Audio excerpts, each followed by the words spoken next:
Police are hoping that the store's surveillance video will help lead to an arrest. Not only did it capture the robbery, but it also captured close-up images of the person who they say is responsible.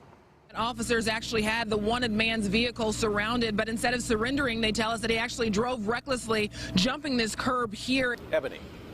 Drew, here behind me, you can see Metro Police still has a large presence as they continue to investigate this homicide here on Oxford Street. They were called here just after 9 tonight. The body was found right around here near this retention pond, and now police are telling us that this victim was likely shot and sustained an injury to his neck. Drew, police tell us they were notified about the attempted robbery by people in the area who actually saw the three men going behind this building to put on masks. Doctors here at Eskenazi are treating this man, and tonight we spoke to his daughter and his neighbors who tell us they're scared, including the family of the man pictured here, who was also hospitalized after a violent assault.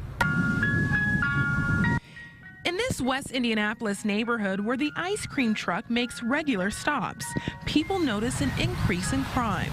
We have seen break-ins, and it's been scary.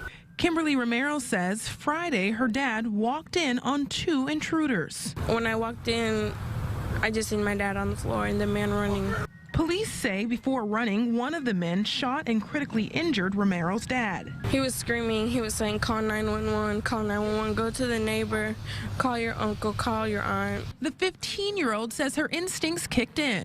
I chased him and I grabbed his hood and he punched me first. And then we were going at it like a good 1 minute or so. And then that's when my stepmom came and started hitting him with something. And he jumped over the fence and left because I couldn't get him anymore. Romero's family is the latest victim. A few houses down, Elizabeth Aris tells us her stepdad was also assaulted. These are pictures of him on life support a few months ago after two men attacked and robbed him at gunpoint. His husband and wife are truly inspirational. Within the last few months, their lives have been turned upside down, and through it all, they say they're amazed at just how caring people have been. What? I know you can do it. It's been a whirlwind of a year for Steve and Debbie Laswell. Baby Poppy came along 11 months ago. Oh, I love being a dad, and it's one of the most incredible things. I love seeing her every morning and then just playing with her at night. But when Poppy was just 6 months old, Debbie found lumps in her breast that she thought were side effects of breastfeeding. She went to the doctor to be sure. Right away that day, I was tearful and knew something was wrong, just the way all the clinicians were acting. Debbie's doctor diagnosed her with breast cancer. My first thought was my daughter and Poppy. Just, you know, I was petrified. I immediately jumped to that I was going to die. Luckily, doctors caught the cancer early.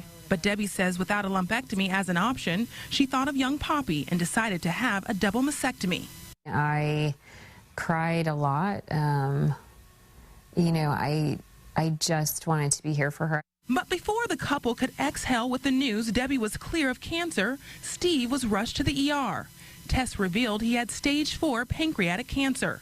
We could probably sit around for sure and say, you know, this isn't fair, because a lot of days it doesn't seem fair. But Debbie has turned to blogging, finding sharing her family's experience therapeutic. She writes about how much their lives have changed since getting married in their backyard 4 years ago, about how Steve's cancer has spread to his liver, and the toll of chemotherapy. A lot of times my white blood cells will get really low.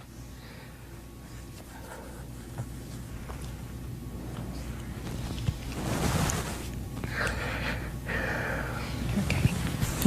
You're okay.